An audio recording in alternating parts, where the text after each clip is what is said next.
Hi friends, welcome back to another episode of Zero Waste Closets. So I told you guys that the next room of our house that we were going to tackle when it comes to decluttering and try to implement some elements of Feng Shui into was going to be a good one. And I don't think that this one is going to disappoint.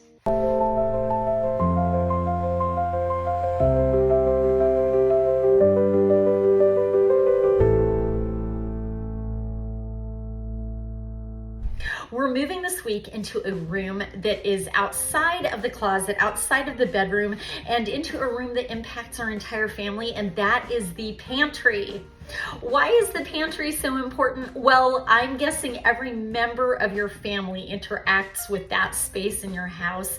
It is also often a repository for everything. If you're anything like us, it maybe started out with food, then maybe the animal food crept into it, then it became a storage place for dishes, and the next thing you know, it becomes a storage place for all of your loose papers, and it just is flooded with stuff that doesn't belong in there.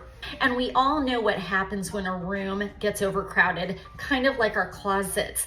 When we just can't see the forest for the trees, we stop following any organizational system and we just start shoving things into the spaces where we can find them. And before we know it, it is a non-functioning room, and energy, according to the system of Feng Shui, is extremely trapped.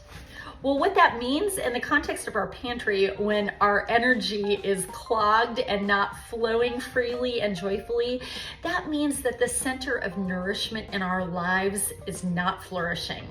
In the case of my family, here is how all of that has manifested itself.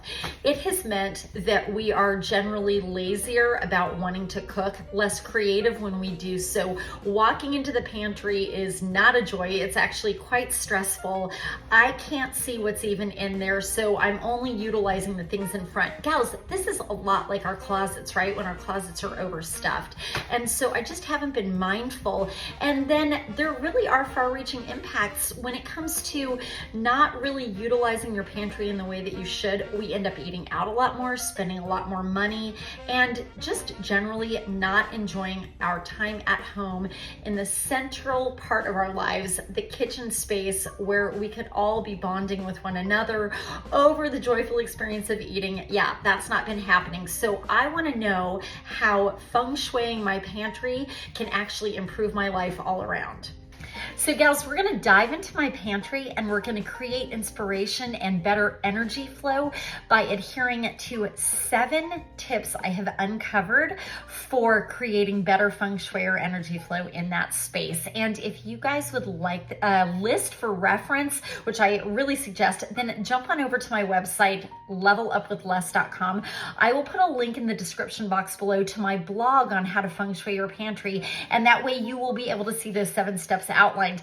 But basically what we're going to do is we're going to go look at my before, then you guys are going to follow me through the 7 steps, and we're going to see the after, and I hope it is just a transformational experience for all of us. Okay friends, here we go. Well, I stand before you humbly in front of this insane pantry behind me, and I will tell you the first step. This is going to be a lot like cleaning out our closets. The first step is to actually just take inventory, step back and assess what you're dealing with. Suffice it to say, this is going to be a big job. So as I mentioned before, it all started with food, and the next thing I knew, we were storing the pet food in here, and then it spanned into the cleaning materials, all of our vacuums and mops, and we've got tons of stuff behind the door here. Gosh, wrapping paper. And then after that, we started storing papers in here. Yeah, this is embarrassing. I told you guys, my commitment is to be transparent with you. You guys know what's coming next, right? Yeah, this is the part I've been dreading. I've been putting this off for weeks, to be honest, because I'm scared of what I'm gonna find, and I'm more scared of what I'm gonna do with all of this. I'm going to take everything out of this pantry. Oh my gosh. I mean, this could be like a 15-hour process, but it must be done. And just like the closet, I think this is going to be the key to turning over a new leaf. So let's dive right in. Friends, this was without a doubt the worst part of the process. So just know it's like cleaning out your closet and taking everything out. You just can very easily get overwhelmed. It is unbelievable how much I found in here, much more than I even thought was there. And of course, I got like halfway through and thought, oh my gosh, I can't stop now. But I will tell you, it is the act of taking everything out that is so powerful, because as you're doing it, you're able to pick up on your own patterns, and you also just develop this feeling of, I never want to be back in this space again. So clearing everything out of the pantry really covers step one. You want to clear the clutter.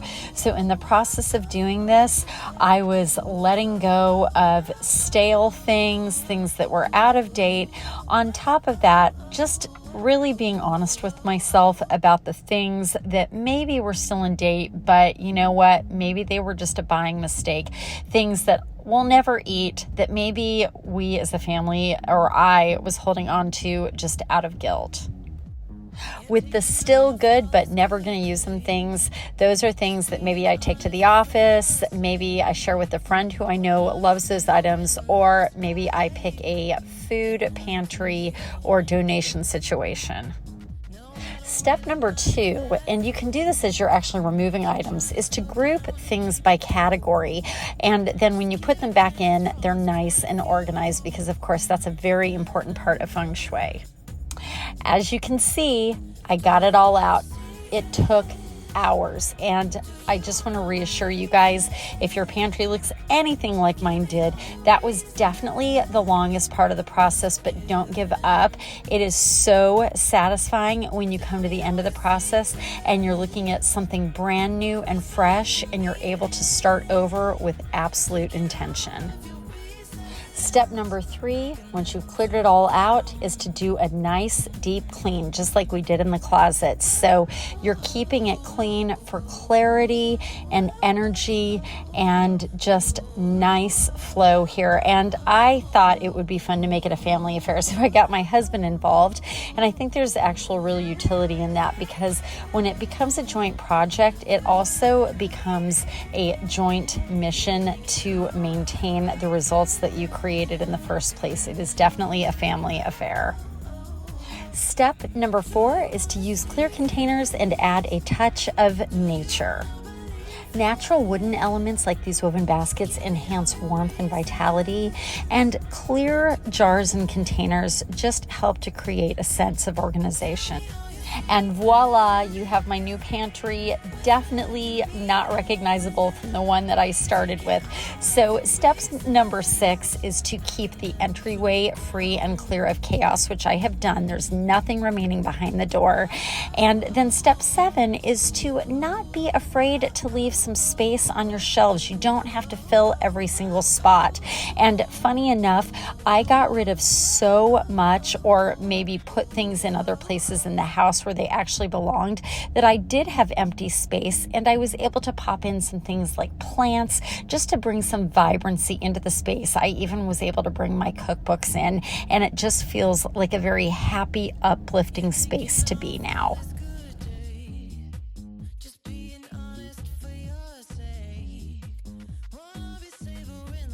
Woo!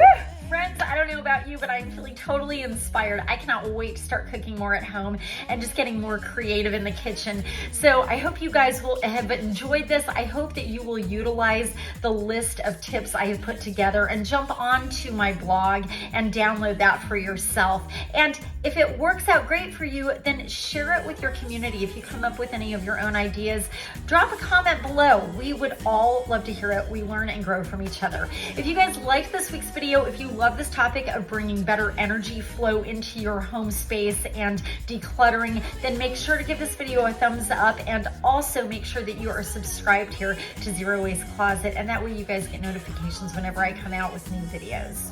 If you guys are not yet receiving regular correspondence from me, then hop on over to my website, levelupwithless.com, which again will be in the description box below, and sign up for my newsletter, because in that newsletter, I not only link to these videos, but I also share links to my blogs. And on top of it, I sometimes share things like my favorite recipes, and you will definitely get notifications about upcoming events. If you happen to be here in Arizona or local to Fountain Hills, then you will be privy to information about upcoming open houses. And these are not just your standard open houses, friends. These are epic open houses where I share with you beautiful properties that are on the market, an introduction to the good life, and on top of it, I am often collaborating with local businesses to share wines and cheeses and custom chocolates, coffee, croissants, all kinds of things with you to make it an overall fabulous experience. And then I get to meet you in person, and I love that. If you need help decluttering your lives, or if you're in the market to buy or sell a home, then I hope you will think of reaching out to me, and I will put my contact info below. Have a great week, and I look forward to seeing you in the next one.